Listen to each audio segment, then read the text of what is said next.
Bonjour à toutes et tous. Merci d'être venus aussi nombreux en ce dimanche matin. Je pense que l'heure de sommeil en plus a permis à tout le monde d'être bien à l'heure. Nous sommes réunis donc ce matin pour une conférence Peuple et liberté au XIXe siècle, l'histoire en bande dessinée, sous le label, vous le voyez, de la revue dessinée. Je ne vous fais pas le topo de la revue dessinée, je pense que beaucoup ici connaissent, mais voilà, dernier numéro qui est sorti, donc trimestriel d'information en bande dessinée, dont je suis Baptiste Boutier, l'un des deux rédacteurs en chef, avec Amélie Mouget qui animait notre conférence d'hier. Peut-être certaines d'entre vous étaient déjà là.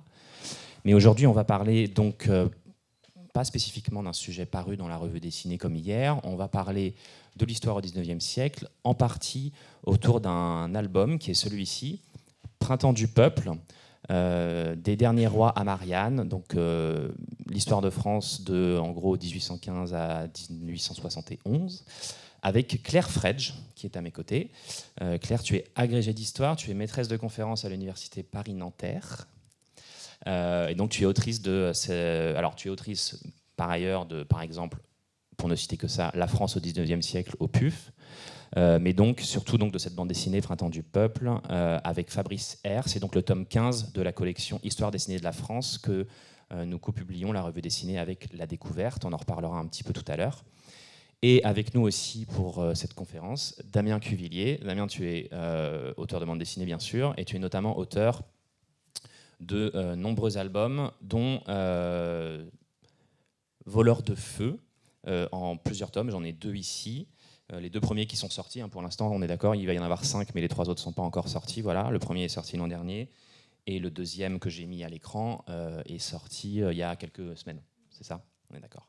Et également avec nous, pour être tout à fait complet, bien sûr, Bess, à la table ici, autrice de bande dessinée et dessinatrice de presse. Bess va réagir en direct en fait, à notre conférence par le dessin. Voilà, et donc elle va s'immiscer dans nos conversations quelque part avec son dessin toujours drôle et caustique. Voilà.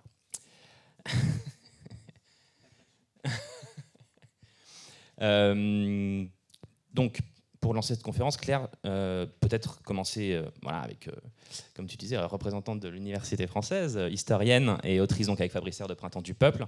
Donc, nous, notre conférence, on avait... Bon, là, je l'ai remise sur le 19e siècle, mais c'est vrai qu'on part plutôt, d'autant qu'on va parler de la vie d'Arthur Rimbaud après avec toi, Damien, on va plutôt partir parler de la deuxième moitié du 19e siècle, mais pour bien comprendre, et cette date de 1848, qui était un peu le point de départ de cette deuxième moitié du siècle, il faut bien comprendre, donc en 48 en France, il y a la Deuxième République qui démarre, c'est ça, mais c'est dans un cadre plus global de Printemps des peuples. Mais l'album, il commence en 1815 parce qu'en fait, pour bien comprendre ce qui se passe en 48, il faut comprendre toute un peu la tension ou la frustration qui s'accumule, notamment en France, entre 1815, la Restauration, et 48. On peut ne comprendre ce qui se passe à ce moment-là que au regard de ce qui se passe les décennies précédentes, non ? Alors, oui, bonjour. Donc, effectivement, nous, notre séquence, c'était 1815-1871. Alors, pour 2 raisons. D'abord parce que c'est une séquence en soi qui a sa logique, notamment en histoire politique. Et puis aussi parce qu'on suivait le tome 14, donc qui s'arrêtait en 1815.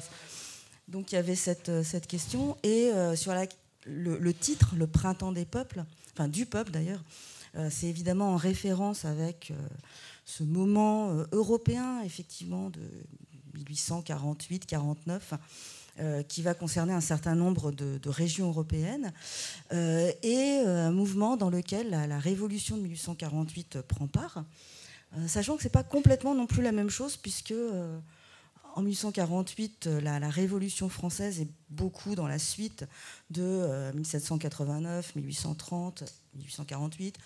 Et en Europe, sont plus des mouvements qui finalement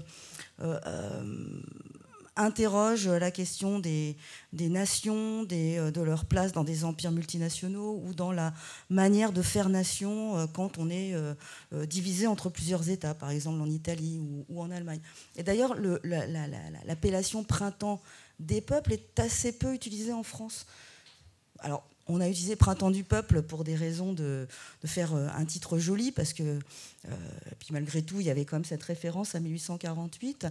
Mais si on veut le rapporter à l'histoire française, il n'est pas très utilisé, mais en même temps, quand même, on peut voir le printemps le moment où finalement, avec le suffrage universel masculin, on va dire que la démocratie est à son printemps. Bon, enfin, on peut trouver plein d'explications.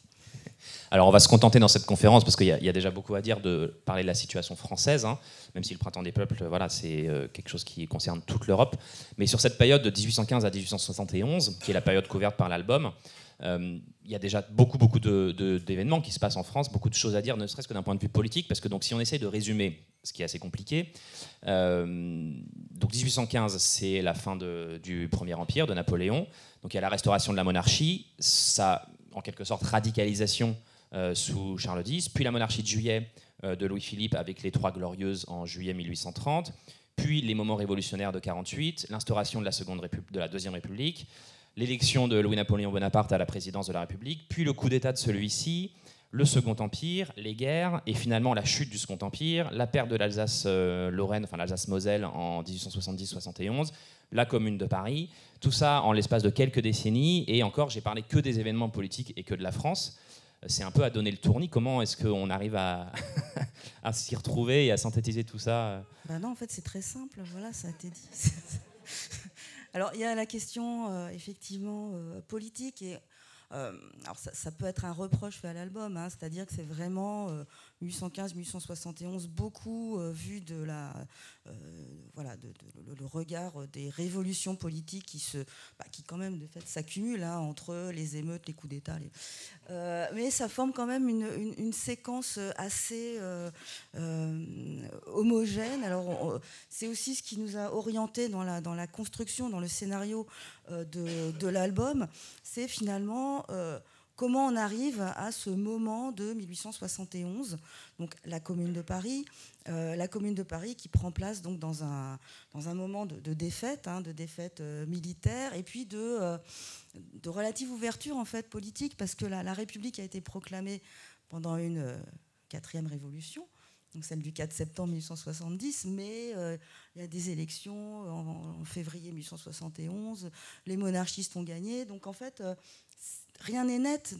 Quand l'album se termine, la monarchie peut être restaurée et la République est très fragile. Donc, voilà. Donc on a choisi, disons, ce moment, sachant qu'évidemment, on ne peut pas comprendre non plus les révolutions, déjà celle de 1830, mais surtout celle de 1848 et la Commune, sans la question de la révolution industrielle. Enfin, des débuts de l'industrialisation, du paupérisme. Voilà. Donc il y a quand même tout l'aspect social, bien sûr, qui est à prendre en compte.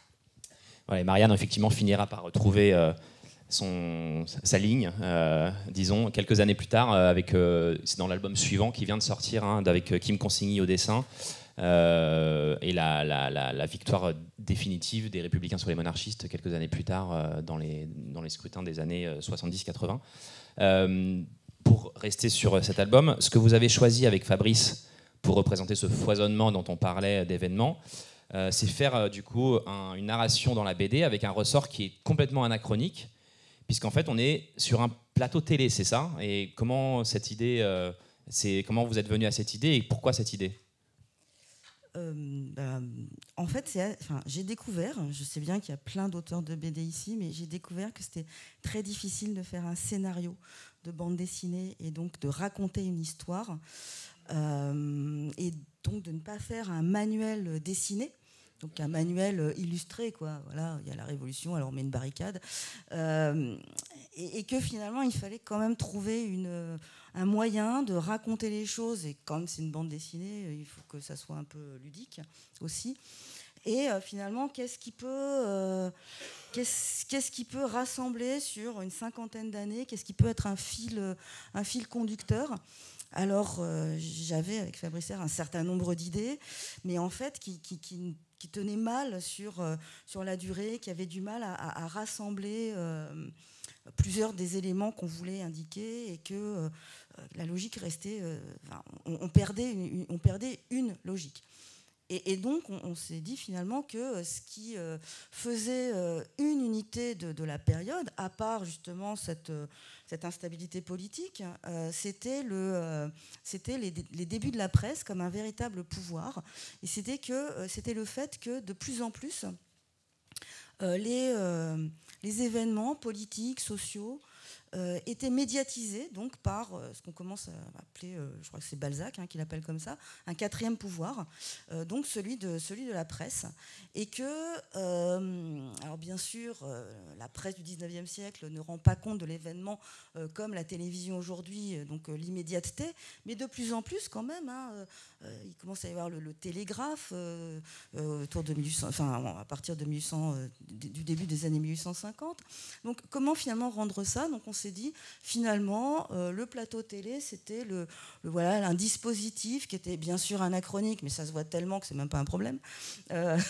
C'est donc un plateau télé où finalement on fait venir des intervenants pour finalement commenter l'actualité, ce que font finalement de plus en plus les journalistes du 19e siècle, alors par des articles de journaux, mais aussi par des pamphlets, par des brochures, et par aussi, d'une certaine manière, même si le rapport à l'actualité est différent, par le roman. Donc voilà, ce dispositif voulait rappeler l'importance toujours plus grande du journalisme, du fait que les romanciers étaient journalistes, que les journalistes étaient romanciers, et que l'événement était rapporté par le journal justement dans ce moment. Et bien sûr, ça ira croissant dans la période d'après du tome 16. Alors, contrairement à ce que Bess sous-entend ou essaye de nous vendre, on sait pas ambiance TPMP dans l'album, c'est plutôt ambiance BFM quoi, avec voilà priorité au direct, avec alors, les LCP, c'est chaîne du Sénat aussi. Oui, c'est un peu parfois les grands représentants qu'on invite, quoi. Mais bon, quand même, on fait venir des experts en plateau. Là, on voit sur la case, il y a Karl Marx, Victor Hugo, Louise Michel, Adolphe Thiers, qu'on réunit voilà, pour que chacun puisse nous donner un peu son avis sur l'actualité du moment. Oui, puis alors on les a représentés comme, disons, ils sont un peu passés à la postérité, mais Karl Marx, en 1848, était un très jeune homme, il a 30 ans. Victor Hugo, ce siècle avait 2 ans, vous calculez. Et Thiers a une petite cinquantaine. Thiers étant le fil conducteur de la narration. Je sais, c'est un peu audacieux, mais...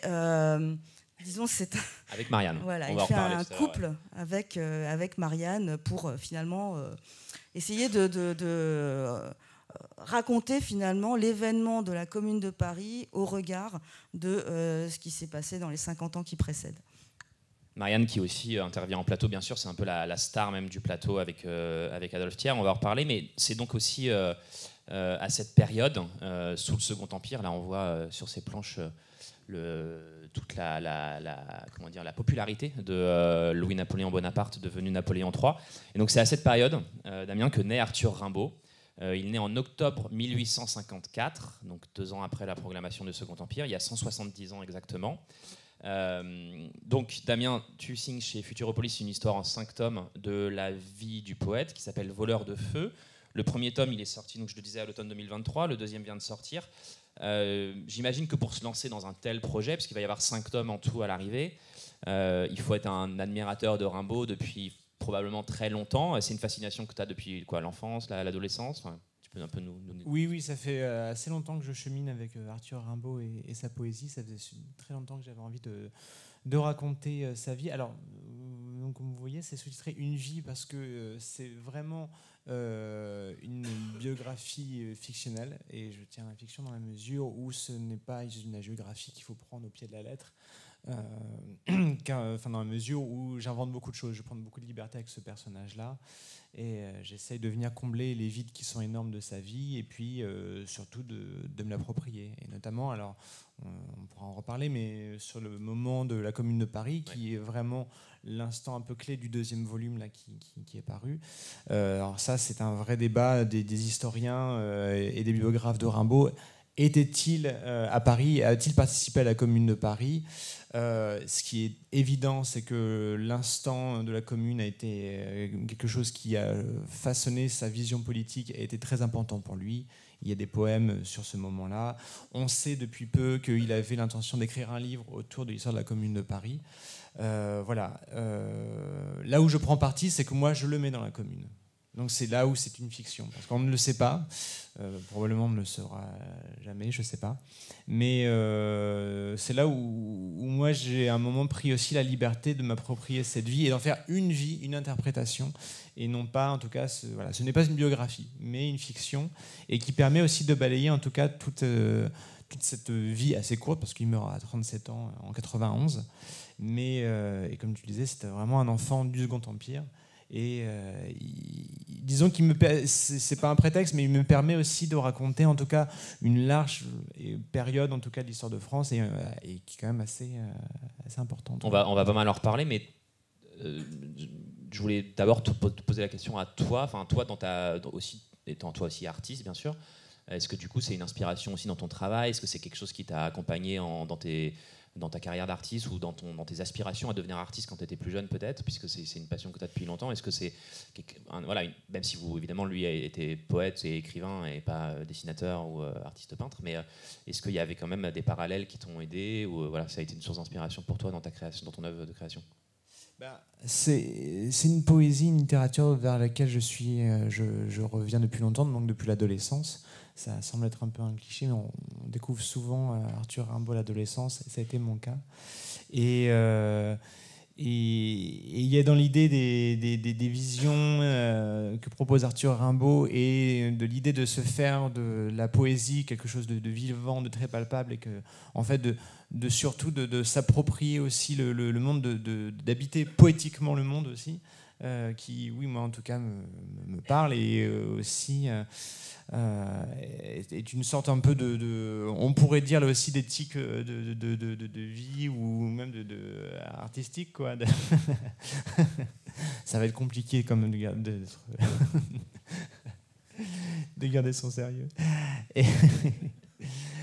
Et en tout cas, oui, il y avait parmi en tout cas les choses qui m'ont donné envie de me lancer dans parce que ça fait vraiment très longtemps que j'avais envie de raconter la vie de ce personnage et de me plonger dans cette période-là, c'est notamment ça, c'est-à-dire que même d'un point de vue graphique, c'est-à-dire de restituer aussi le 19e, cette période assez particulière, que ce soit par les costumes, les décors et autres. Et voilà. Et alors, évidemment, le style est radicalement différent par rapport à la bande dessinée de Claire Fredge et de Fabrice R, puisque ici on est dans un récit, on n'est pas sur un album historique, on suit Rimbaud. Notamment, je parle, parce que donc on va y revenir, le deuxième tome est quand même essentiellement situé en 70-71 avec la Commune et tout. Mais dans le premier tome, on le suit beaucoup dans son évolution en tant qu'enfant, adolescent, même très jeune, et dans ses pérégrinations, dans sa construction en tant qu'homme et en tant qu'artiste, c'est ça? Oui, vraiment. Et là, c'est vrai que le deuxième tome se focalise vraiment sur une période plus ramassée, on va dire. Autant le premier tome balaye un peu toute son enfance de ses 3 jusqu'à ses 16 ans. Et en fait, le premier tome se termine au moment de la guerre de 70. En fait, c'est vraiment la déclaration de guerre. Et on recommence dans le deuxième tome, s'ouvre justement après la capitulation à Sedan, quoi. Mais on le voit se construire comme artiste dans le premier tome, parce qu'évidemment Rimbaud a écrit extrêmement jeune, et donc en fait ça veut dire qu'il s'est construit comme artiste encore plus jeune quelque part. Oui. Et du coup c'est très impressionnant de voir que déjà, et des rencontres un peu clés avec un professeur par exemple, et à 12-14 ans déjà. Alors je sais pas d'ailleurs à quel point il y a une part de fiction dans ce que tu racontes à ce moment-là ou pas, mais on le voit très jeune, en gros on sent qu'il est très en avance, qu'il est poussé à continuer ça par les adultes qui l'entourent, qui sentent en lui une forme de talent inné, quoi. Oui. Et pour rebondir un peu sur ce que disait Claire Fredge tout à l'heure, c'est aussi un enfant de son époque, dans la mesure où il est très influencé par la presse aussi.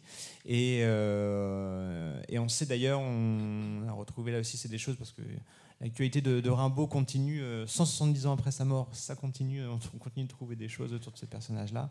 On sait que justement, en 70, il a écrit des comptes rendus au moment où justement s'installe cette troisième république un peu balbutiante.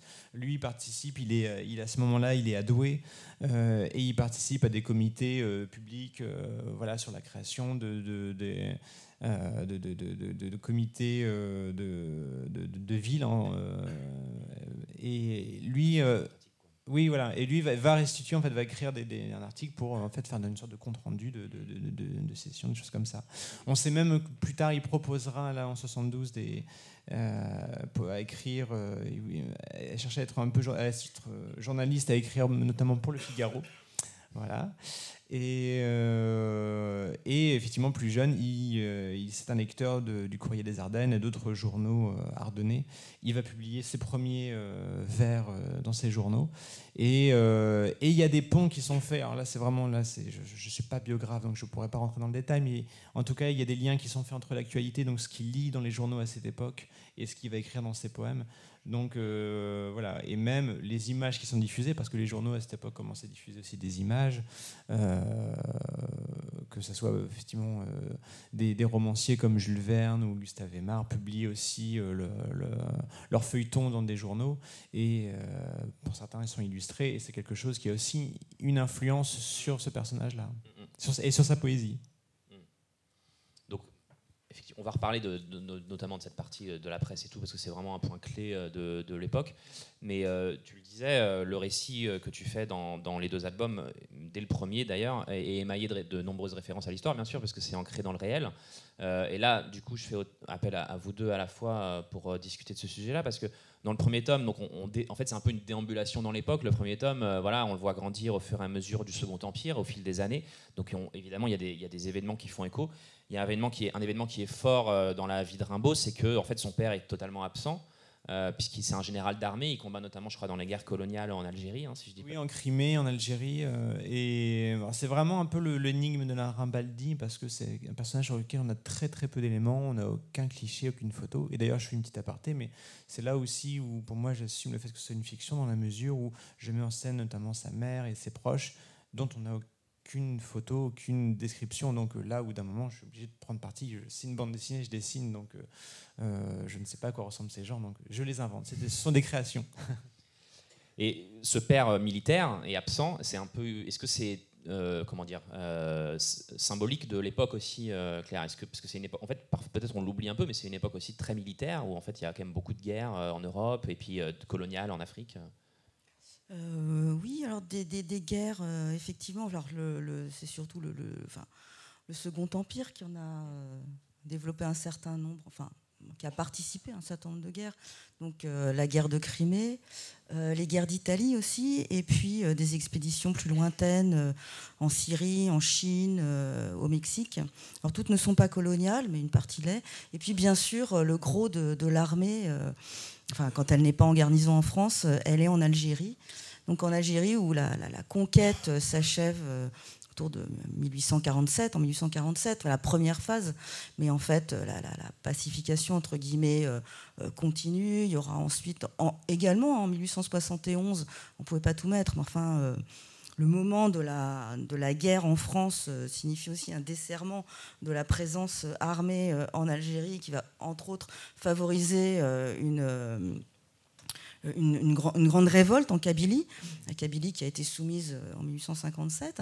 Et donc l'extérieur façonne aussi bien sûr la politique à l'intérieur, et donc c'est à part l'Algérie, le Second Empire, c'est le renouveau finalement des conquêtes coloniales vers l'Asie, vers l'Afrique également, à partir des comptoirs. Faidherbe pénètre plus avant, plus profondément vers l'intérieur de l'Afrique, etc. Donc, et puis il y a aussi la participation à ces guerres européennes qui sont donc censées servir les desseins nationaux, notamment les guerres d'Italie. N'était pas là le père de Rimbaud aussi? Non, il était pas seul. Donc Voilà, donc tous nos grands boulevards, hein, à part Sébastopol, mais aussi Magenta, Solferino, donc viennent de là.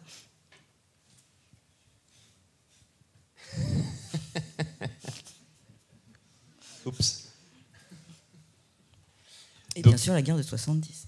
Ouais, bien sûr, la guerre de 70. Alors, il y a, on voit aussi dans l'album Rimbaud écrire une composition au prince impérial, donc voilà, parce qu'évidemment, c'est l'époque du Second Empire. Et il y a un autre épisode relaté que je trouve très intéressant dans cet album, c'est les grèves de Mézières. Donc à l'époque, Charleville et Mézières sont deux communes différentes. On la voit, en fait, on en parle dans deux scènes en miroir. Une scène de bistrot où, grosso modo, on en parle plutôt en bien, enfin en tout cas pas spécifiquement en mal, plutôt comme un commentaire de bistrot, quoi. Et une scène d'église où là, pour le coup, il y a vraiment un prêche de prêtre extrêmement anti-socialiste, si on peut dire. Qu'est-ce que tu as voulu montrer avec ces deux épisodes qui sont vraiment en miroir dans l'album, et parce que voilà, c'est évidemment pas un hasard de les avoir mis comme ça. Non, c'est pas un hasard. Non, mais alors je pense que peut-être que Claire Frege en parlera mieux que moi, mais c'est vrai que le Second Empire, c'est aussi un... Alors, on a tendance à le voir comme une période assez libérale, notamment sur la presse, etc., mais c'est quand même aussi un retour d'un certain conservatisme, et notamment religieux, c'est-à-dire qu'il y a vraiment tout un... Là aussi, une certaine presse, en tout cas, va mettre en avant, en tout cas...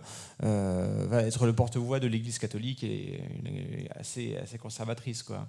Et c'est notamment, c'est peut-être anecdotique, j'en parle pas, mais en tout cas c'est un moment où par exemple on va fortement médiatiser par exemple l'histoire de Lourdes avec Bernadette Soubirous. Ça va être quelque chose qui va être vraiment porté même par des représentants de la classe politique, des choses comme ça.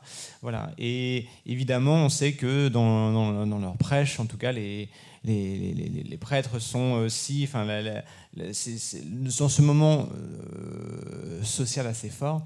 Là, dans la page de gauche, dans la scène du bistrot, ce qui est évoqué notamment, c'est ce qui se passe au Creusot, en fait, qui est une grève qui est réprimée dans le sang, quoi. Et il y en a énormément en ce moment-là, c'est-à-dire, et on sait effectivement que peu de temps après, en fait, que le Creusot, c'est une grève qui était assez connue, mais il y en a d'autres à ce moment-là, et notamment effectivement à Mézières, parce qu'à l'époque Charleville et Mézières sont deux villes différentes. Charleville est vraiment la ville de garnison militaire, très bourgeoise, et Mézières est vraiment la ville des usines et des manufactures. Et on sait qu'effectivement, il y a énormément de mouvements sociaux qui sont à cette époque-là. Il y a énormément de mouvements sociaux et de grèves, et qui pour la plupart sont vraiment réprimés dans le sang. Et c'est-à-dire que cette guerre de clochers qu'il y a entre effectivement les institutions qui se mettent en place, que ce soit l'école, qui elle aussi quelque part se libéralise aussi, c'est-à-dire qui est pas encore tout à fait laïque, mais en tout cas fait appel de plus en plus à des laïcs, et effectivement le poids de l'Église qui est encore présente aussi au sein de l'école, et évidemment le dimanche et dans toutes les messes. Voilà, il y a vraiment ce moment aussi assez politique et de tension qui émerge à ce moment-là. Alors, moi, je vais quand même revenir sur le fait que le Second Empire, c'est effectivement un moment où la presse se développe, mais le Second Empire, c'est vraiment vers la fin qu'il se libéralise, c'est-à-dire qu'on peut avoir beaucoup de journaux, mais pas de libéralisme pour autant. Hein. C'est une presse qui est extrêmement contrôlée. Hein. Les lois de 1852 sont peut-être les pires que la France ait connues en termes de, 19e siècle, en termes de non-liberté de la presse. Mais ça n'empêche pas la presse de se développer par ailleurs, mais plutôt sur une presse relativement, on pourrait dire, mainstream, de faits divers, des choses comme ça. Et de fait, la presse politique, elle, est véritablement contrôlée. Et après, sur la question des grèves, alors effectivement, il y en a beaucoup, elles sont interdites. Jusqu'en 1864, parce que Napoléon III a une politique dans les 10 premières années totalement autoritaire, hein. Puis ensuite, progressivement, lâche un peu du lest, ce qui est d'ailleurs assez étonnant, hein, parce que dans la plupart des autres régimes, on commence relativement libéral et puis on durcit. Et là, le Second Empire a commencé alors assez fort en termes de contraintes et ce libéralisme progressivement jusqu'à en 1870 proposé, enfin le référendum, le plébiscite de 1870, c'est justement sur la libéralisation de l'Empire. En termes de parlement, en termes d'élections, c'est plus les élections officielles, c'est les candidatures officielles, et la presse est un peu libéralisée, la presse politique. Mais de fait, une autre presse peut exister. Et sur la question de la religion et de l'État, c'est effectivement intéressant parce que l'Église devient vraiment un pouvoir qui est passé du côté de l'ordre, en fait. C'était plus compliqué autour de 1848. Autour de 1848, tout un mouvement ouvrier reste très chrétien. Les curés bénissent les armes de la liberté. Il y a toute une littérature qui fait de Jésus-Christ le premier communiste. Donc c'est pas. Et c'est effectivement pendant le Second Empire, justement parce que l'Église a pris un poids toujours plus fort dans la société et notamment dans l'école, que vous avez tout un pan d'instituteurs. Qui peut plus, enfin, qui a du mal à supporter finalement cette contrainte accrue du cléricalisme et de l'Église, et qui va développer un anticléricalisme qui va être un fondement finalement du républicanisme français, ce qui n'est pas forcément avant. Il peut l'être. La Révolution française a eu un grand moment de déchristianisation, d'hostilité à l'Église comme institution. Mais c'est pas aussi fort que ce qu'on verra sous la Troisième République, avec véritablement un anticléricalisme, beaucoup sur l'école d'ailleurs, et qui aboutira à 1905. Mais de fait, cette image... Alors Bess nous le rappelait avec fracas, c'est l'époque de la naissance effectivement du socialisme. Ah, pardon, oui, et quand même Napoléon III autorise les grèves en 1860. Mais j'allais dire, c'est aussi l'époque des premières lois sociales, en fait. 1864. Voilà. On interdit le travail aux enfants de moins de 8 ans, ce qui, bon, voilà, oui, ça fait rire, mais mine de rien, avant, c'était légal, quoi. Donc, effectivement, l'autorisation des grèves. Voilà, c'est un tournant majeur, en fait, pour nos sociétés, cette époque, parce que c'est évidemment, c'est la première révolution industrielle, c'est aussi la mise en place du chemin de fer, à cette époque-là. C'est ça ? C'est à peu près les mêmes années ? Oui. Alors, les enfants, c'est 1841, c'est relativement tôt. Après, il y en aura d'autres. Mais...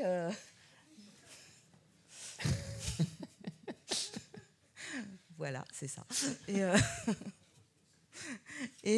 Donc le travail des enfants. Il y a quelques lois. Enfin, les lois sociales, c'est compliqué parce qu'en fait, c'est pas que les élites sont indifférentes à la misère ouvrière, c'est que... il n'est pas question de mettre en place une charité légale.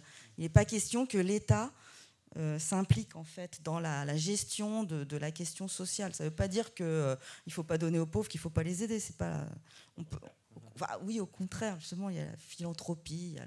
Mais ça ne doit pas être une obligation de l'État. Voilà, c'est ça le problème. Et en fait, ce qui va vraiment commencer à changer, dans les années 60, 70 et surtout 80, donc tome 16, c'est la manière dont de plus en plus on part quand même du principe que le périmètre de l'État doit aussi s'élargir à la gestion de la question sociale qui, elle, apparaît dès la monarchie de Juillet.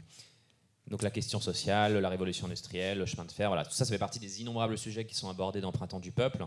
Bien sûr, c'est difficile de parler de tout parce qu'il y a tellement d'événements. On pourrait faire une BD de 1000 pages peut-être, ou un livre peut-être plus sûrement, comme tu en as déjà écrit plusieurs. Et je disais tout à l'heure, par exemple, ne serait-ce que par son titre, la France au 19e siècle, au PUF. Alors justement, tu es chercheuse, tu es agrégée, tu es professeure d'université. Par rapport à ton travail de recherche historique habituel, on est sur un langage qui est quand même très différent dans une bande dessinée comme celle-ci. Aussi rigoureuse soit-elle sur le plan historique, bien sûr, mais voilà, c'est quand même pas du tout la même approche. Est-ce que toi, dans ce travail-là, qui était inédit pour toi, si je dis pas de bêtises, tu n'avais jamais fait ça de bande dessinée auparavant, est-ce que c'était quelque chose de... J'ai l'impression que mon micro... Non, c'est bon. Est-ce que c'était quelque chose de déroutant ou est-ce que... finalement, c'était aussi excitant, enthousiasmant, parce que ça venait un peu renouveler ta façon d'aborder ta matière et d'en parler de façon très différente, quoi. Alors, c'était excitant et déroutant, en fait. C'était vrai. C'est vraiment un exercice, je disais tout à l'heure, difficile d'écriture d'un scénario. Et j'ai eu quand même énormément de chance d'avoir Fabrice R pour les dessins. D'abord parce qu'il connaît bien l'histoire du 19e siècle. Il est historien lui-même. Il est historien. Il a été prof d'histoire. Voilà, et il a fait une thèse sous la direction de Dominique Khalifa, justement sur la caricature pendant la monarchie de Juillet. Donc ça va, c'était pas trop difficile. Mais surtout, ce qui était très intéressant dans le travail avec un dessinateur qui a l'habitude de faire des bandes dessinées, c'est que il met de la respiration, il met du mouvement. Il sait finalement qu'un lectorat ne peut pas se contenter de n'avoir que de l'information, et que finalement, moi j'étais là avec plein de choses à mettre, plein de détails, enfin chiant quoi. Et en fait, Fabrice R a véritablement mis en mouvement, trouvé des idées pour synthétiser ce qui aurait pu tenir en 10 pages en un grand dessin. Et voilà, donc c'était cette difficulté d'abord d'accepter que on ne peut pas forcément tout dire en un nombre de pages limité, et qu'il faut le dire d'une autre manière que ce dont on a l'habitude. Et c'était voilà, donc une expérience excitante. Alors cet album, on en a, pour vous en parler très rapidement, voilà, c'est le tome 15 donc de Histoire dessinée de la France, qui est une collection, la revue dessinée avec la découverte.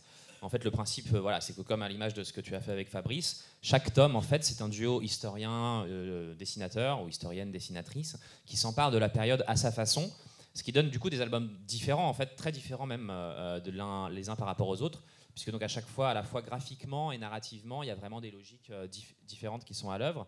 Ça donne une collection assez sympa. Le premier tome, dont la couverture est à gauche, ici la balade nationale, a été dessiné par Étienne Davodo, et dans les suivants, voilà, on retrouve des dessinateurs ou des dessinatrices comme Pochep, Anne Simon, Jeff Pourquier, Sophie Guérive, Nicobi, Héloïse Chauchois, pour ne citer qu'eux et elles. Donc voilà, on a une collection très variée. Ici, on l'a dit, c'est un plateau télé qui sert de fil narratif, et lorsqu'on le quitte, on suit donc Adolphe Thiers et Marianne, qui sont un peu les deux narrateurs et narratrices principaux de l'album. C'est quand même assez pratique, non, pour raconter le 19e siècle, de pouvoir invoquer des personnages pareils et puis les suivre, les faire parler. Voilà, et en plus, la parité est respectée, donc tout va bien. Oui, en fait, il s'agissait là encore de trouver, d'entrer dans un dispositif narratif qui permettait de couvrir la période, et il se trouve que Adolphe Thiers est là tout le temps, et vraiment tout le temps. Et il arrive à Paris sous la Restauration, devient ministre il est journaliste pendant la Restauration, il est ministre pendant la Révolution, pendant la monarchie de Juillet. On le retrouve comme opposant à l'Empire, et puis c'est quand même le premier président de la République, de la Troisième République. On peut discuter, mais en fait, il est quand même le chef de l'exécutif en 1871. Et donc, c'est lui qui dirige aux destinées de la France dans cette période compliquée. Et donc... Très efficace. Et donc, l'idée, c'était de le mettre avec quelqu'un d'autre, parce que Adolphe Thiers, tout le monde... Et en fait, cette autre... Alors, des femmes, malheureusement, le 19e siècle est peu... comment dire... Parle franchement. Peu sympathique au sexe faible. Dit faible, bien sûr. Et donc, des femmes qui auraient tenu finalement une telle importance pendant la période, il n'y en avait pas tant que ça. Alors, il y a George Sand, qui est un personnage intéressant, mais qui malgré tout n'avait pas cette amplitude. Alors, ce n'est pas non plus dans l'album. Alors on a pris Marianne. Bon, c'est une allégorie, bien sûr. Et surtout, Marianne, on peut projeter beaucoup de choses sur elle. Marianne, sous la Restauration, c'est pas vraiment la République, c'est plutôt la liberté. C'est progressivement qu'elle devient une allégorie de la République, mais à partir de 1848, cette République, on a voulu mettre... On en a mis plusieurs, parce qu'il y a plusieurs Mariannes, on y a mis plusieurs couleurs, parce qu'il peut y avoir la Marianne modérée, la Marianne rouge des radicaux, la Marianne on a mis une couronne, Fabrice a mis une couronne sur la Marianne de 71, parce que finalement, c'est la République, mais la majorité est monarchiste. Donc en fait, on l'a fait évoluer dans un dialogue et puis un duo avec Thiers qui lui-même a évolué. En gros, je ne dirais pas que c'est un Zazou sous la Restauration, enfin, c'est un libéral.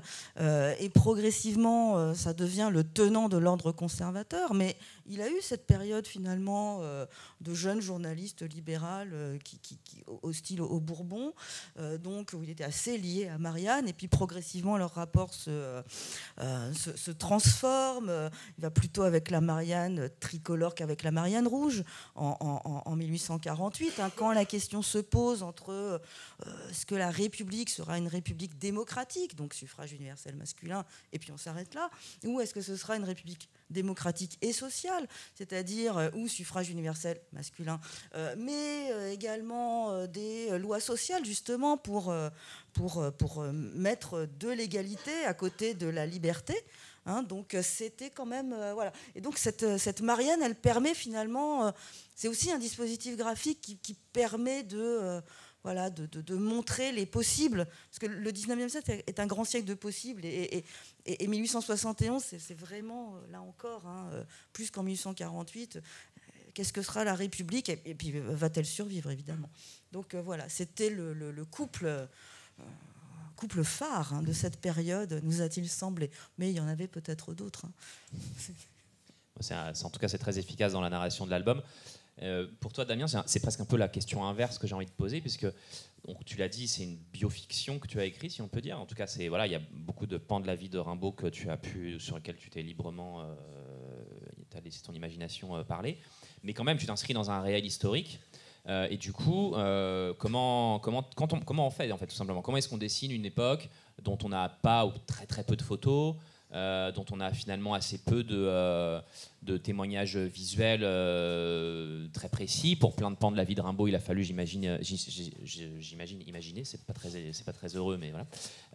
Surtout avec ton style en plus de dessin qui est quand même très réaliste. Donc voilà, comment tu t'y es pris et à quelle rigueur aussi tu as cherché à y mettre plus ou moins, puisque tu dis que tu as voulu mettre de la liberté dans ce que tu voulais raconter. Est-ce que tu as aussi graphiquement aussi eu cette démarche de mettre de la liberté dedans et pas forcément d'être toujours le plus fidèle?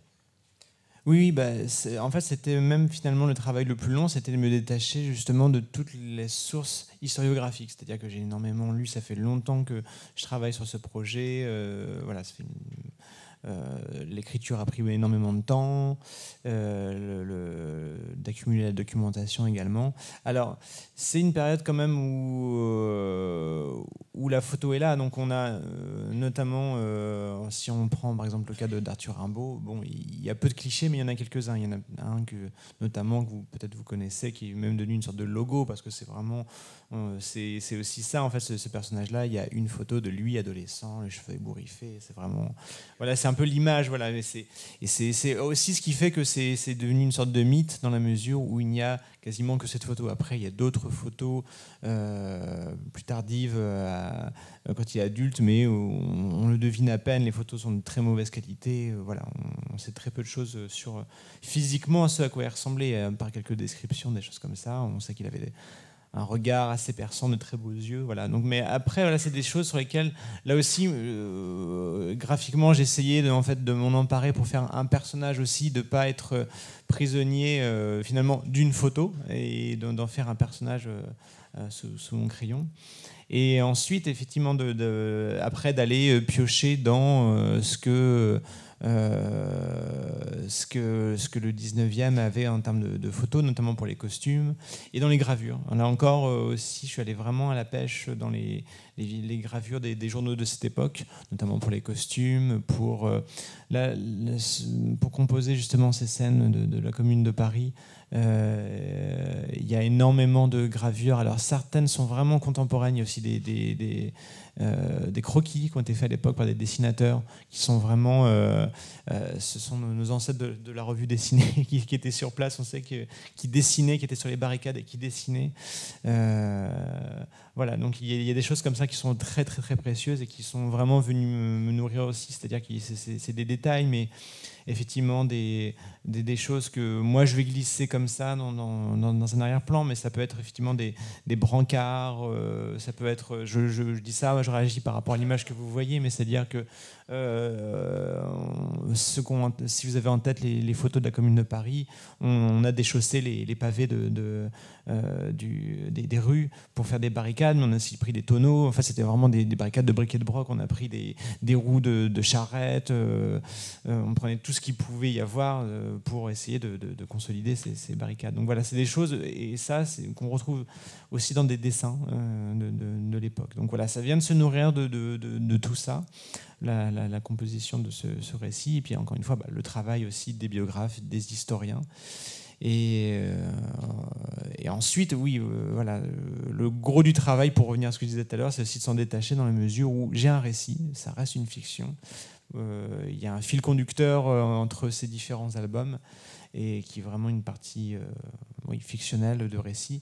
Et pour le coup, je prends des libertés avec la vie du personnage, dans la mesure où certaines choses, certains éléments de sa vie qui sont vraiment datés, précis, on sait que tel jour il a fait ci, il fait ça, qu'il y aurait pu des moments assez truculents à mettre en scène ou à raconter, mais qui ne m'intéressent pas pour mon récit, que je n'ai pas mis en scène, parce que c'était pas, ça ne s'inscrivait pas dans mon récit, ou en tout cas ça le détournait, ou ça devenait trop anecdotique, et là pour le coup je m'en débarrasse. Voilà. Donc toi tu dessines Rimbaud à la Commune, voilà, un peu symbole finalement des libertés que tu as choisi de prendre dans la part de fiction de cet album. Voilà, évidemment l'époque, tout le tome 2 en fait est centré sur les années 70-71, parce que c'est un tournant.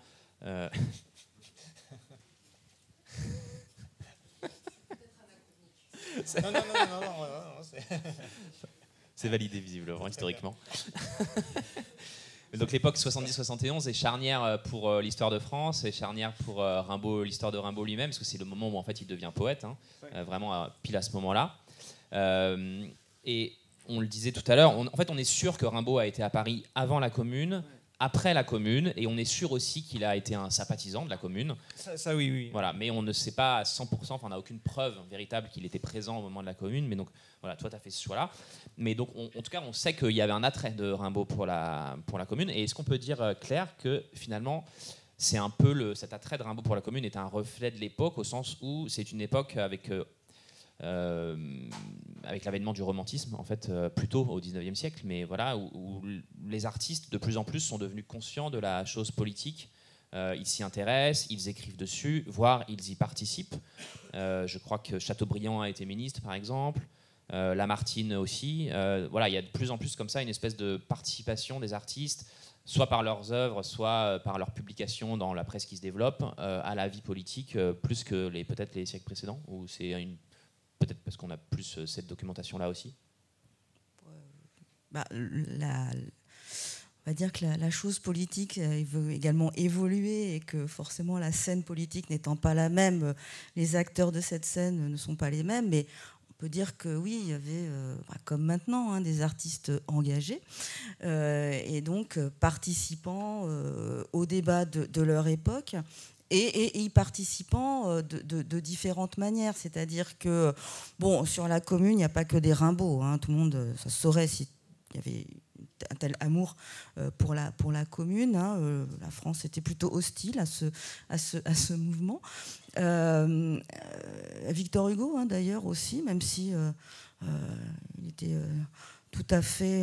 trouvé Louise Michel tout à fait extraordinaire. Mais... il a ses critiques. Bien sûr, mais il a quand même... il reconnaissait son certaine... mais je vois pas, moi. Eh ben oui, voilà. Et donc tous les meilleurs écrivains du ça, moment. Ça, c'est peut-être anachronique. Mais Chateaubriand était diplomate de toute façon, effectivement, elle était ministre. Mais Victor Hugo, Lamartine était député. Lamartine étant le premier véritablement écrivain député. Mais en fait, Thiers est un historien. Il écrit une histoire de la Révolution française. Il est journaliste, il est historien, comme il y en a beaucoup sous la Restauration, sous la monarchie de Juillet. Ils écrivent tous des histoires. Il ne faut pas oublier que la Révolution n'est pas très loin, que ça a quand même été un événement formidable, formidable au sens extraordinairement riche, et qui a bouleversé beaucoup de choses, et que finalement tous ces hommes, enfin souvent des hommes, qui manient la plume, essayent aussi de donner un sens à l'époque, à l'événement, et finalement ils sont, pour eux, leur activité artistique, c'est aussi une activité sociale et politique, puisqu'elle elle donne un sens à la période. Elle essaye d'expliquer finalement le post-révolution, l'instabilité quand même qui existe en France, l'instabilité politique, dans ce courant qui est plus important, enfin plus large du romantisme, mais le romantisme français est particulièrement marqué justement par cette direction très politique des artistes. Alors, surtout des écrivains, les peintres, voilà. on les a peu mis en avant. Alors, on a essayé de mettre un peu de femmes, et notamment George Sand. George Sand, qui est une des premières femmes à vivre de sa plume. Elle écrit tout le temps, George Sand. Elle est journaliste, elle est romancière. Alors, ces romans, on peut en penser ce qu'on veut, mais c'est quand même la mise en avant de la question sociale rurale. C'est quand même un intérêt pour les campagnes que n'ont pas forcément les autres grands noms de la littérature, cette première moitié du 19e siècle. Et George Sand finance des journaux. C'est une très bonne amie de Pierre Leroux. Pierre Leroux qui aurait inventé le terme socialiste, enfin même si ça on peut discuter, dans les années 1840. Elle finance pour lui un journal dans l'Indre. Il essaye de faire à Boussac une communauté de producteurs. C'est la grande époque du saint-simonisme, de ceux que Marx appellera les utopistes, les socialistes utopistes. Et en fait, George Sand, donc, bien sûr, c'est une romancière, c'est une journaliste, mais c'est aussi d'une certaine manière une femme politique qui essaye finalement de transformer le destin de la société et donc du politique du pays. Et qui a des mots très durs envers les communards. Qui a des mots très durs envers les communards, mais qui était très... Ah oui, non, mais ça, elle a vieilli. Alors, Victor Hugo aussi. Victor Hugo aussi. Victor Hugo, les Goncourt et autres. Oui, mais les Goncourt, on n'est pas très étonnés. Et Georges Sand, par contre, vraiment critique de ce moment-là, en tout cas. De cette, oui, très... En lisant ton album, Damien, on a parlé d'ailleurs un petit peu tout à l'heure, mais j'ai découvert, en vrai dire, je ne savais pas que Rimbaud avait été brièvement journaliste à cette époque. Et Claire, quand je t'en parlais hier, tu me disais, ta première réaction, c'était de me dire, ce qui aurait été étonnant, c'est qu'il ne l'ait pas été, parce qu'en fait, à l'époque, c'était un peu presque une façon aussi pour les artistes, parce que on l'a aussi dit tout à l'heure, c'est l'explosion de la presse à l'époque. J'avais noté des chiffres. Il y a 150 000 exemplaires de journaux qui sont vendus tous les jours en 1946. On passe à 1 million en 1970, donc c'est vraiment un moment où la presse explose. Notamment la presse populaire, des journaux comme le Petit Journal qui se fait très connaître en faisant des concours, etc. aussi, avec un prix qui bat toute concurrence grâce aussi à la réclame, à la publicité. C'est la naissance des feuilletons dans les journaux. On fait vendre le journal notamment par abonnement parce que du coup on met un feuilleton dedans, d'où le fait que des écrivains vont publier dans la presse et une grande productivité, et du coup pour avoir la suite du feuilleton on s'abonne, comme ça on ne rate pas d'épisode et on peut lire toute l'histoire. Voilà, on a aussi dit que du coup c'était pour ça que ce plateau télé était là dans l'album aussi, parce qu'en fait il a l'air anachronique, mais il n'est peut-être pas tant que ça. Plus généralement, est-ce qu'on peut dire aussi que les artistes de l'époque, je ne sais plus où j'ai lu ça, mais j'ai lu je crois que c'était dans une bande dessinée récemment, que il y avait La liberté qui est dans le peuple, Delacroix n'avait pas été exposé pendant un temps dans certaines expositions de son vivant, parce qu'il peignait le réel, il peignait le contemporain plutôt, pardon, et que, je sais plus où est-ce que j'ai vu ça, mais quelqu'un, c'est étonnant de ne pas trouver ses œuvres dans une exposition d'art, s'est vu répondre Monsieur Delacroix n'est pas peintre, il est journaliste. Comme si en fait sa façon de peindre le contemporain était en fait du coup plus de l'art, mais vraiment un témoignage de l'époque contemporaine, et donc plus de l'art mais du journalisme. Et du coup, est-ce qu'on peut élargir cette réflexion-là et se demander si des artistes comme Rimbaud et comme les autres écrivains dont on parlait à l'instant sont un peu des formes de journalistes de l'époque, et avec notre regard d'aujourd'hui et ton regard d'historienne Claire, considérer l'art de l'époque comme une matière historique? Je pense notamment en fait aux romans, on en parlait en partie, tu parlais de Georges Sand ou d'autres, mais les romans de Sand, de Balzac, de Zola, qui sont autant de témoignages d'une époque, et notamment de ce que peut vivre le peuple. Et on sait combien, pour les historiens, les historiennes, la matière historique qui permet de ne pas parler que des puissants est précieuse. Donc toute cette production artistique de l'époque, à quel point elle est une matière historique, et où est-ce que ça s'arrête aussi? C'est-à-dire que comme ça reste des œuvres de fiction ou des œuvres artistiques, jusqu'à quel point, comment est-ce qu'on trie quand on est historienne là-dedans? Alors sur la peinture d'événements, Delacroix peut-être, enfin à mon avis c'est surtout parce qu'il y avait une dame un peu dénudée, mais Delacroix c'est un peintre d'actualité d'une certaine manière, parce qu'il peint les massacres de Kyo pendant la guerre d'indépendance turque, donc c'est aussi un des aspects du romantisme pictural et littéraire, c'est de finalement raconter l'actualité, de sortir en fait du modèle, du schéma classique, et de aussi raconter l'actualité et des périodes historiques qui étaient, par exemple, le Moyen-Âge, enfin, ce qu'on commence à appeler le Moyen-Âge. Mais disons, la question de l'actualité, elle est dans la peinture, et pas du tout difficile, justement, et Fabrice s'est beaucoup appuyé sur une peinture d'actualité, justement, pour faire ces décors, pour faire des rappels, parce que les révolutions de 1830 et de 1848 sont très bien renseignées par des lithographes, par des peintres de bataille aussi, hein, la Crimée, 70, le Mexique, avec Manet, qui peint l'exécution de Maximilien. Donc il y a de la peinture d'actualité. Et alors, qui sont des mines, alors évidemment avec toute la distance qu'il faut prendre par rapport à une création, est-ce qu'on peut en récupérer, mais le roman, les artistes, les écrivains de l'époque, Balzac en premier, hein, expliquaient comment finalement ils écrivaient des romans pour raconter leur époque. Donc en fait, ce sont eux-mêmes se présentent comme les sociologues de leur époque. Donc, oui, des journalistes, en tout cas, oui, mais le journaliste, finalement, rapporte l'événement, peut le commenter. Leur idée, c'était bien sûr, au-delà même de ce rapport au contemporain, c'était d'essayer de replacer leur époque dans un contexte plus large, d'expliquer en fait les directions que la société était en train de prendre. Donc alors nous, après, ce qu'on peut utiliser, voilà, les historiens de l'art font des travaux, les historiens utilisent plus ou moins bien les œuvres, mais on va dire que pour le 19e siècle, tu l'as dit, on ne manque pas de matériaux, et que finalement on peut s'appuyer sur les œuvres, on peut s'appuyer sur énormément d'archives aussi, donc c'est pas, on n'est pas malheureux. Mais alors pour revenir sur l'album de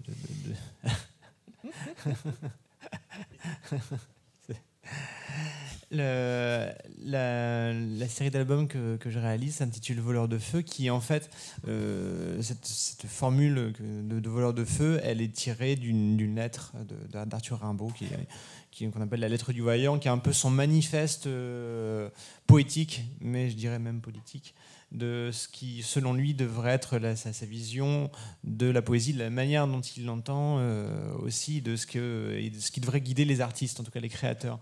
Et il y a cette idée d'être au-delà du fait de voilà, s'emparer des éléments et finalement de se faire bois comme un arbre, quoi. C'est-à-dire aussi d'être dans la vie et dans son époque, c'est-à-dire d'être un témoin.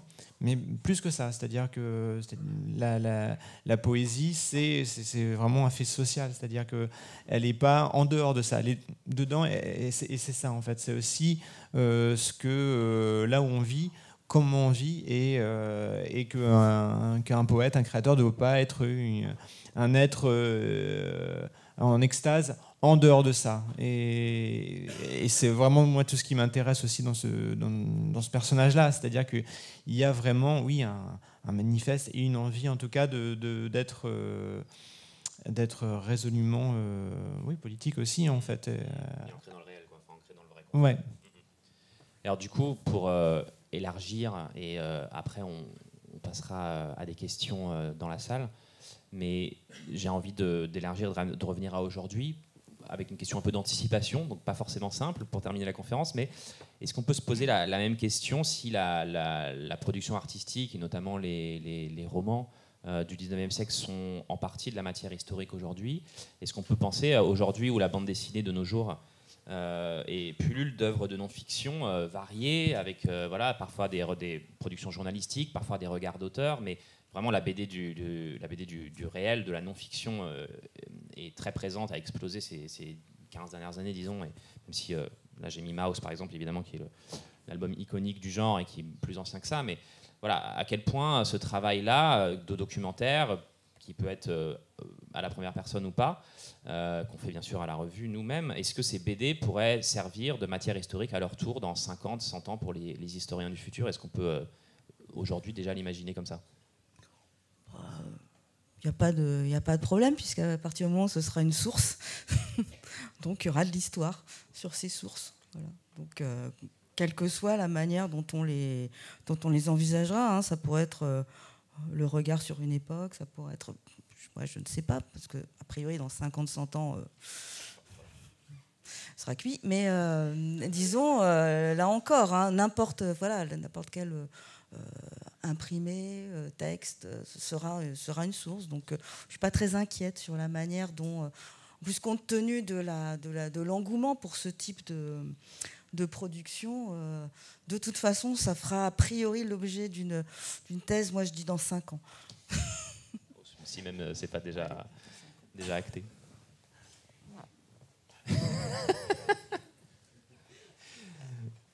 C'est pour Fabrice, qui n'est pas là pour se défendre. Très bien, merci beaucoup. Et j'imagine qu'il y a peut-être des questions dans la salle, si vous voulez interroger, que ce soit Damien ou Claire, sur tout ce qui a pu être dit depuis tout à l'heure.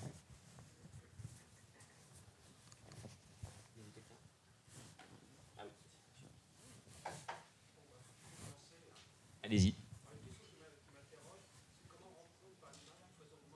Moi, je pense par exemple pour la législation fait en amont par tous ces militants républicains, ligue d'enseignement, loge maçonnique, qui était très important sur toute la France. Même si le préfet de Seine-Inférieure trouvait qu'il y avait trop de protestants en 1872. En fait, le micro a coupé, donc on n'a pas bien entendu le début de la question. Si vous pouvez...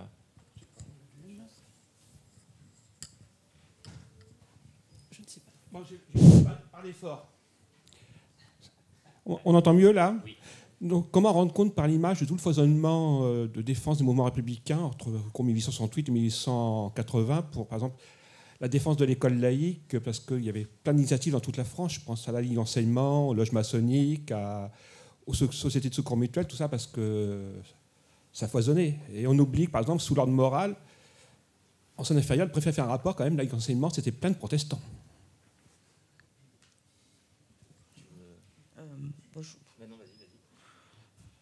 Ben, on assume qu'il y a des trous dans la raquette. Non, mais ça, vous avez raison. Alors, je ne sais pas si ça avait été présenté, mais il y a le récit dessiné et après, il y a des dossiers, disons, un peu plus complets, rédigés, donc qui essayent finalement de préciser un petit peu ce qui... de préciser un petit peu ce qui n'a pas pu être mis dans le récit, parce que effectivement, je disais tout à l'heure, hein, la question de la manière dont par l'enseignement l'idée républicaine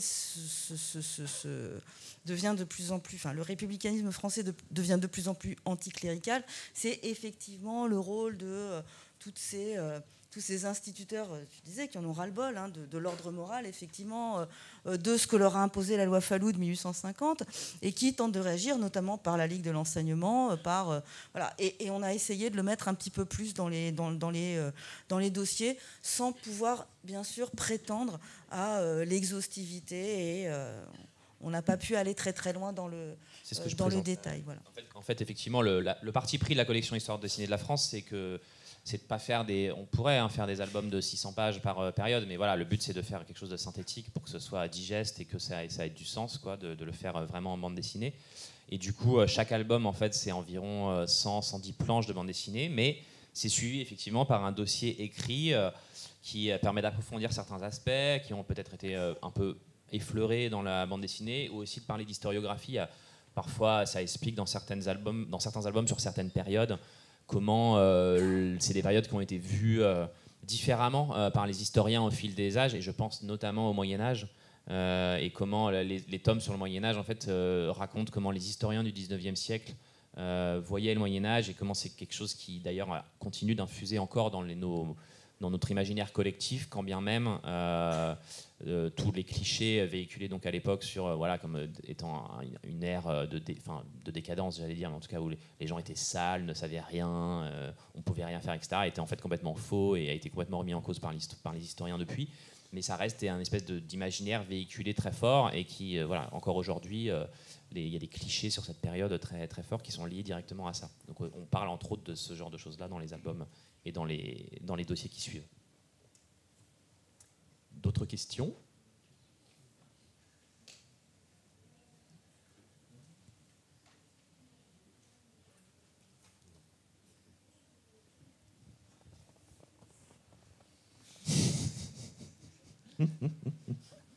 Alors ceci étant, j'allais dire ça dépend des siècles, parce que même si c'est pas ta spécialité, mais il y a des siècles sur lesquels on manque un peu on manque tellement de documentation historique que c'est pas toujours. Il y a plein de trous dans la raquette. Là, pour le coup, ils sont assumés au sens où on sait même pas comment les remplir, quoi. Déjà, vous voyez qu'il y a quand même des tomes, il y a 3 siècles en un tome. Nous, on a 56 ans dans un tome. Et Arnaud Hout, le tome 16, il en a 44. Et après, ça va en s'amenuisant, puisqu'il y a finalement de plus en plus de... Enfin, je ne sais pas s'il y a de plus en plus de choses à raconter, mais enfin, c'est comme ça, on va dire, que l'histoire est découpée. Et que finalement, à partir du moment où il y a énormément de sources, énormément de choses, on a moins de place pour... plus de choses. C'est là aussi où le travail de la création, en tout cas, et même de la fiction, en tout cas, peut aussi apporter parfois aussi, en tout cas, venir combler. C'est-à-dire que sur des récits, encore une fois, de fiction, d'essayer de tenter d'approcher, de restituer une époque avec ce qu'on en sait, ça permet aussi... j'ai pas un exemple précis là à donner, mais j'ai entendu ça en tout cas des historiens qui, en tout cas, leur vocation vient de lecture ou de films ou vues. Et en tout cas, c'est quelque chose qui peut aussi, à un moment, venir et aider pour, en tout cas, c'est-à-dire que c'est quelque chose qui peut aussi, ce matériau, en tout cas, de la fiction, peut venir être une base en tout cas de réflexion, de dire mais est-ce que vraiment les gens s'habillaient de telle manière, ou est-ce que ça ressemblait à ça, et puis c'est une proposition, en fait ça reste une proposition, comme parfois peuvent le faire les historiens, de dire bon, de ce qu'on en sait ça peut ressembler à ça, mais c'est toujours en tout cas en cheminement. Est-ce que par exemple quand on lit Drouot, les rois maudits, est-ce que vraiment ça se passait comme ça pendant les rois maudits, Mais c'est une proposition. Rire à droite, a priori pas trop. Alors moi je dis rien parce que j'étais rentrée dans l'histoire par Rahan, et et puis il était une fois l'homme, donc finalement, moi, les rois maudits, je dis rien. Hein, c'est ça, les vocations naissent comme elles naissent. Hein. Oui. Merci.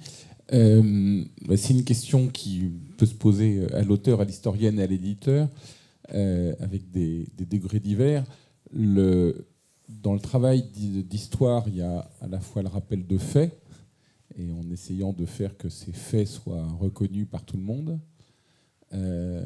Et puis d'autre part, il y a quand même un point de vue sur l'histoire. Il y a des lectures de l'histoire qui peuvent être différentes.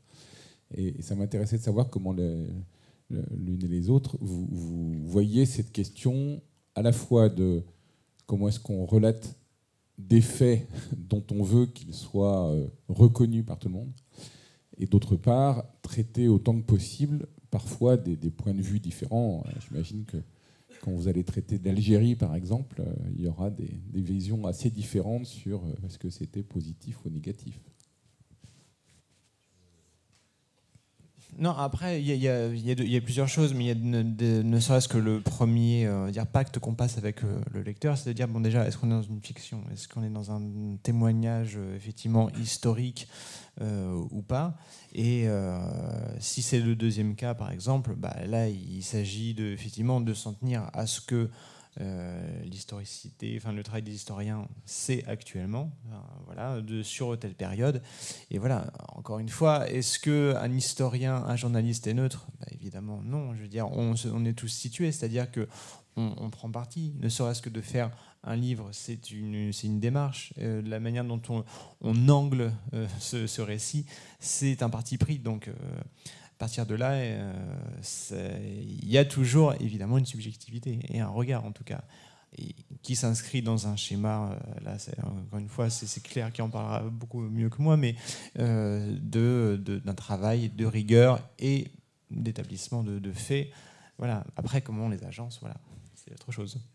Alors, effectivement, à partir du moment où on a fait des choix, c'est qu'il y a un angle, comme l'a dit Damien. Alors, sur la question de l'historiographie qui est dans l'album, on a clairement choisi d'organiser le propos autour de ce qui est même plus vraiment un débat historiographique, mais finalement sur l'aboutissement de cette période, donc la Commune, on y revient, même si moi je ne considère pas que c'est l'événement le plus important de l'histoire du 19e siècle, mais il y avait quand même un débat justement autour de l'histoire du socialisme, de l'histoire ouvrière. Est-ce que 1871, la Commune, c'est, on va dire, l'aube d'une ère nouvelle, ce qui a...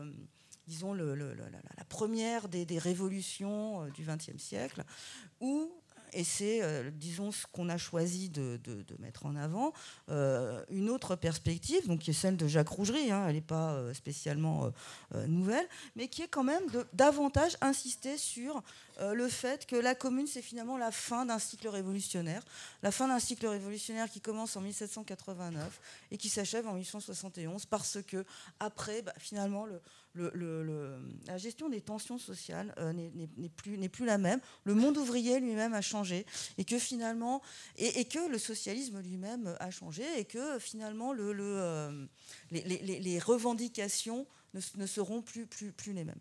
Après, là où on a vraiment fait des choix qui peuvent être reprochés, qui peuvent nous être reprochés, c'est d'avoir complètement minoré certains aspects.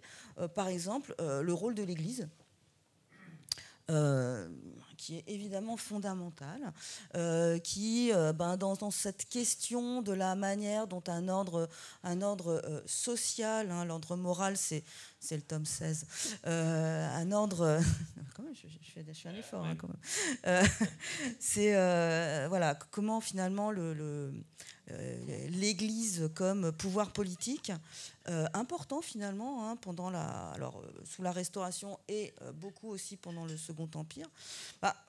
Ça, je bats ma culpe, mais on l'a pas particulièrement. Enfin, on en parle parce que c'est difficile de ne pas le mentionner, mais on aurait pu faire une histoire très différente en insistant davantage sur cet aspect. Voilà. Donc, ce sont des choix qui ont dû être faits aussi par finalement la lisibilité du récit. tout ce qu'on raconte, c'est à peu près vrai, hein, ça, il n'y a pas de problème. Mais disons, voilà, par rapport à la lisibilité du récit, d'essayer de...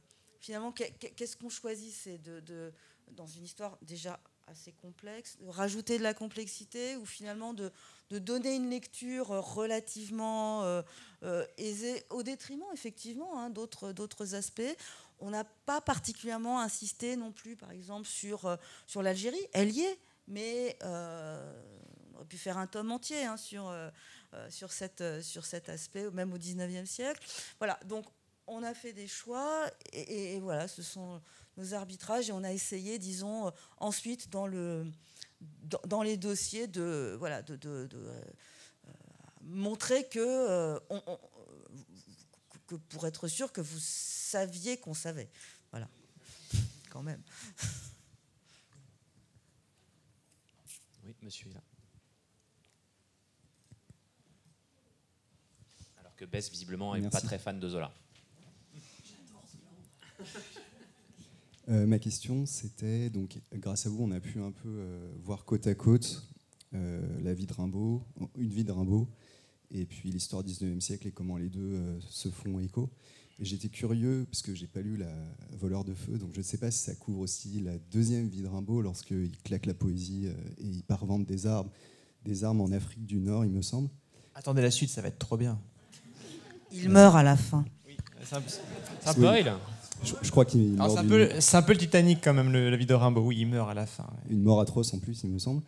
Et j'étais curieux, voilà, si pour vous, cette deuxième vie de Rimbaud, est-ce que ça dit aussi quelque chose de l'histoire du XIXe siècle? Est-ce qu'on est dans l'anecdote ou est-ce que c'est une micro-histoire qui révèle aussi quelque chose du XIXe siècle? Non, mais totalement. En fait, là où le personnage est encore plus... Enfin, moi, m'intéresse aussi, en termes de récit, c'est-à-dire qu'il coche pas mal de cases en réalité, c'est-à-dire qu'il permet alors, c'est ce que je développe dans le premier volume, c'est-à-dire que c'est un enfant de la bourgeoisie de Charleville-Mézières, mais c'est une famille qui est un peu en décalage, c'est-à-dire qu'il est fils d'officier, donc fils de bonne famille, mais le père étant absent, en fait, ils n'appartiennent pas au cercle de la bourgeoisie de Charleville. Ils sont vraiment, c'est une famille qui est un peu à part et qui, en tout cas, notamment la mère va beaucoup en souffrir de ça. Et elle, c'est une fille de paysan, mais bon, de propriétaire terrien. Et il se trouve, voilà, par le fait que ses frères vont décéder, elle va être à la tête d'une exploitation agricole. Et donc ça, en fait, ça aussi lui met un pied en fait dans le monde paysan. Et on sait que voilà, là aussi, lui a participé aux moissons, en tout cas va travailler. Alors c'est pas parce que parmi les nombreux mythes qui entourent Rimbaud, il y a ça aussi, le fait d'en avoir fait un prolétaire, ce qui n'était pas du tout en fait. C'est vraiment un enfant de la bourgeoisie. Mais en tout cas, il est entre deux ponts, en fait, il est entre deux rives quand même. C'est-à-dire que et son attrait et sa sympathie pour la cause socialiste et ouvrière, en tout cas, ça c'est quelque chose qui est avéré. Alors comment elle s'est fait exactement, ça, c'est là où moi je viens fictionnaliser tout ça parce qu'on en sait très peu. Et ensuite, effectivement, il y a une deuxième partie de sa vie qui est les voyages qu'il va faire à travers le monde, et notamment à la fin de sa vie où il va vivre entre Aden, entre le Yémen et l'Éthiopie, au Harar, où là, en fait, c'est un colon, en fait. Hein. Il arrive, il va faire du commerce, et lui qui... a des sympathies socialistes et quand il vivra en Angleterre, vit dans les cercles communards. On sait qu'il est proche de gens comme, en tout cas, des cercles des blanquistes. Peut-être, là aussi, ça fait partie du mythe, il aurait rencontré Karl Marx, on ne sait pas. Mais en tout cas, ils étaient au même moment à Londres et ils côtoyaient les mêmes personnes. Alors, est-ce que ça a eu lieu ou pas, ça, on ne sait pas. Mais par contre, pour le coup, quand il est en Abyssinie, là, il se comporte comme un colon, voilà, avec... tout ce que ça engage, et il fait partie de la société coloniale. Et ce sera donc dans les tomes à apparaître, hein, on est d'accord? Attendez un petit peu, ça arrive.